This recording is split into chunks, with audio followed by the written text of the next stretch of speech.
datang di podcast Beritanda, beragam info mata undaan. Menyajikan beragam informasi kesehatan dan gaya hidup sehat. Bagi Anda yang ingin mendengarkan audio file Beritanda, Anda dapat mendengarkan melalui Spotify. Anda juga bisa menyaksikan tayangan Beritanda di akun YouTube channel Rumah Sakit Mata Undaan. Bicara tentang kacamata, kita semua tahu bahwa kacamata merupakan alat bantu penglihatan bagi penderita kelainan refraksi seperti mata minus, mata plus, dan mata silinder. Bagi seseorang yang memiliki kelainan refraksi, menggunakan kacamata atau lensa kontak menjadi salah satu opsi untuk dapat membantu mempermudah aktivitas sehari-hari. Ada pula seseorang yang memilih tidak menggunakan kacamata meskipun dirinya merasakan penglihatan yang tidak jelas atau buram karena kelainan refraksi yang dideritanya. Nah, di podcast Beritanda episode kali ini, kita sudah ditemani oleh salah satu staf refraksionis optisian Rumah Sakit Mata Undaan Surabaya, Anggoro Rubianto, AMDRO. Bersama beliau, kita akan membahas segala mitos dan fakta tentang penggunaan kacamata. Nanti, saya juga akan membacakan pertanyaan yang pernah ditanyakan oleh followers Instagram Rumah Sakit Mata Undaan dan akan langsung dijawab oleh Mas Anggoro. Mas Anggoro, apa kabar? Baik, Bu Yanita. Baik ya, udah siap ya hari ini ya? Siap. Kita akan menyampaikan beberapa hal yang memang sudah banyak beredar di masyarakat tentang mitos dan fakta penggunaan kacamata. Nah, saya butuh bantuan Mas Anggoro nih untuk mengklarifikasi yang mana sebetulnya yang mitos dan mana yang fakta. Boleh. Gitu ya. Udah siap ya? Siap, Bu. Baik, kita mulai dari yang informasi pertama. Mitos atau fakta? Gonta-ganti kacamata bisa menambah minus. Mitos. Ya. Yang pertama, gonta-ganti kacamata dengan ukuran yang sama tidak akan menambah minus. Kecuali pasien atau penderita yang memakai kacamata punya dua kacamata. Misalkan kacamata untuk dia bekerja -3, terus kalau dia untuk di rumah -1, dan dia lebih keseringan memakai -1, itu akan menimbulkan kelainan baru, namanya amblyopia atau mata malas. Gitu. Jadi sebetulnya tidak betul ya, gonta-ganti kacamata itu akan menambah minus seseorang. Tidak betul, Ibu. Ya, justru yang dapat terpicu adalah jika jumlah minusnya itu tadinya yang -3 contoh Tinggi, ya, malah dibiasakan menggunakan yang kacamata -1. -1 yang under koreksi ya. Yang under koreksi itu tadi. Oke, baik. Yang satu ini sudah terjawab. Kita lanjut yang kedua ya. Boleh. Mitos atau fakta? Mencoba kacamata orang lain kita bisa tertular minusnya nih. Ini banyak yang beredar seperti itu ya. Ini mitos sebenarnya.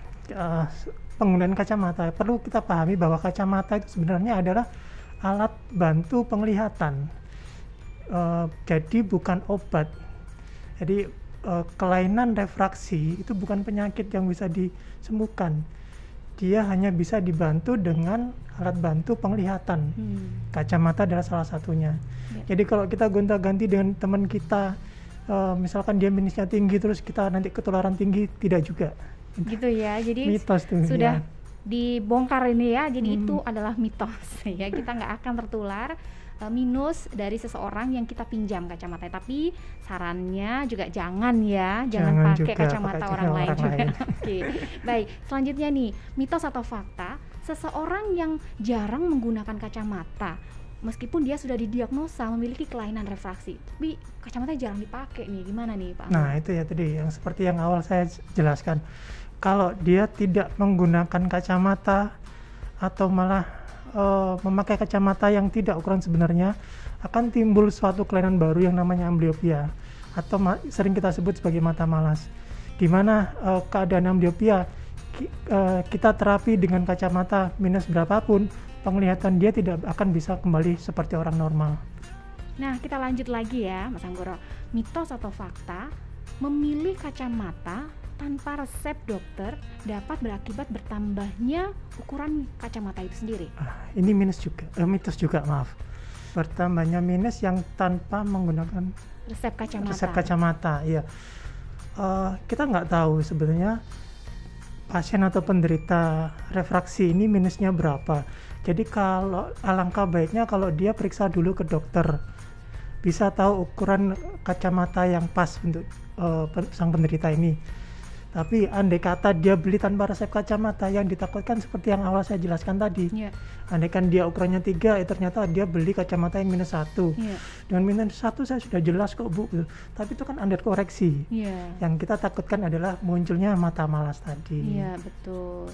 Jadi seperti itu ya, ada baiknya memang pembelian kacamata itu diikuti dengan resep kacamata, Dari sehingga dokter, ya. iya, ukuran kacamata yang kita peroleh itu betul-betul sesuai dengan keadaan mata kita ya, seperti Benar. itu ya.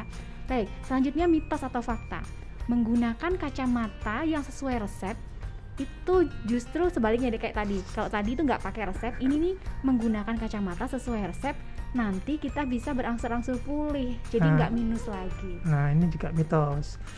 Yang pertama perlu kita ketahui bahwa kelainan refraksi itu karena bentuk dari bola mata. Jadi karena kelainan dari bentuk bola mata, penglihatan kita jadi buram, makanya dibantu dengan kacamata. Apakah bisa sembuh? Tidak. Pemakaian kacamata diharapkan penglihatan kita seperti orang normal. Kacamata adalah alat bantu untuk melihat, yang diharapkan penglihatannya seperti orang normal. Ya, jadi sifatnya membantu ya, benar. dengan resep dokter ya, menembus kacamata ya, istilahnya kalau kita menggunakan kacamata dengan resep dokter, Dengan resep itu dokter. tidak jaminan kemudian minus kita akan juga hilang begitu ya. Benar. Gitu ya, karena memang kacamata sifatnya adalah membantu itu tadi. Iya. Betul. Baik, kita lanjutkan, ini yang terakhir, mitos atau fakta. Kalau anak sedari dini sudah menggunakan kacamata, itu pasti faktor keturunan. Mungkin dari keluarganya itu ada yang menggunakan kacamata. Kalau ini fakta, karena dibilang keturunan, karena kelainan refraksi itu penyebab terbesarnya adalah bentuk bola mata yang tidak sempurna. Jadi bentuk bola mata penderita refraksi itu mengikuti bentuk bola mata orang tuanya atau keluarganya, kakek neneknya. Seperti bentuk hidung, bentuk telinga kita, bentuk wajah kita pasti mengikuti ayah atau ibu, atau mungkin mirip dengan kakek nenek gitu. Iya, iya. Jadi kalau misalkan kakek nenek atau ayah ibu ada yang pakai kacamata, kemungkinan besar putra putrinya pasti akan memakai kacamata. Gitu ya. Benar. Ya, jadi itu bisa jadi informasi untuk para bunda-bunda di rumah yang memiliki buah hati dan Anda saat ini sedang menggunakan kacamata. Nah, mungkin bisa dipersiapkan untuk dilihat apakah buah hati kita di rumah kira-kira ada kecenderungan nih akan menggunakan kacamata juga, begitu ya. Benar. Jadi lakukan deteksi dini, mungkin itu Deteksi juga bisa dini, membantu ya. Nah, itu tadi terkait mitos dan fakta. Terima kasih Mas Anggoro sudah dibantu. Nah, selanjutnya saya tetap nih butuh bantuan Mas Anggoro untuk jawab beberapa pertanyaan dari followers Instagram Rumah Sakit Mata Undaan yang sudah masuk dan kami himpun. Tolong dibantu juga ya Mas Anggoro ya. Oke, yang pertama ini ada pertanyaan untuk pemakaian lensa kontak. Nah, karena masih ada hubungannya ya kacamata dan lensa kontak. Ini apakah harus menggunakan resep kacamata? Sama. Jadi sama seperti kacamata sifatnya, harus dengan resep. Oh, harus malah kalau kita ingin mengetahui kekuatan dari soft lens-nya itu harus dengan resep kacamata. Apakah sama dengan resep kacamata? Sama, asalkan minusnya masih di bawah 4.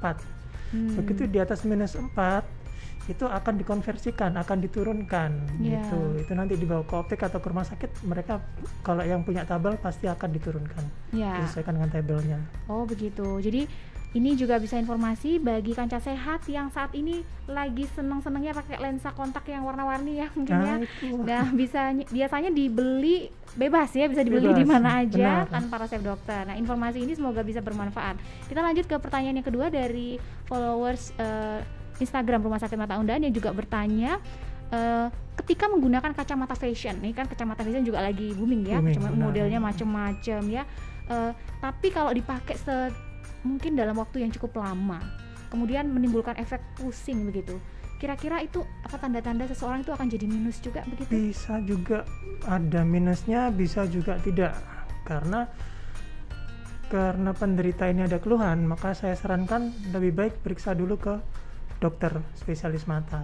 Keluhannya itu dulu biar dicek keluhannya dokter dulu ya? Karena bentuk pusing ini tadi, keluhan pusing tadi belum tentu, bisa juga karena kacamata, bisa juga yang lainnya. Oh iya, betul sekali. Jadi nggak mesti karena kacamatanya Tidak mesti. ya. Mungkin ada sesuatu yang mungkin dokter kami juga perlu lihat ya, seperti apa gitu ya. Nah, baik, itu tadi banyak hal yang kita sudah peroleh dari Mas Anggoro. Mas Anggoro selaku staf refraksi optisian Rumah Sakit Mata Undaan Surabaya. Sudah kita bahas juga mitos atau fakta tentang kacamata, dan pertanyaan dari netizen di Instagram Rumah Sakit Mata Undaan juga sudah terjawab. Jika ada kanca sehat yang ingin memiliki kacamata dengan desain terbaru dan harga terjangkau, jangan ragu untuk datang saja ke optik Rumah Sakit Mata Undaan, karena di sini juga kami memiliki fasilitas optik. Nah, terima kasih Mas Anggoro atas waktu dan kesediaannya bersedia untuk datang dan menjadi narasumber di episode podcast Beritanda episode kali ini ya. Sama-sama. Baik, tetap dukung kami dengan selalu mengikuti segala informasi yang terupdate dan menarik dari Rumah Sakit Mata Undaan. Pesan kami, tetap jalankan protokol kesehatan, jaga jarak aman, makan makanan yang bergizi, dan sampai jumpa di tayangan podcast Rumah Sakit Mata Undaan selanjutnya. Sampai jumpa, salam mata sehat.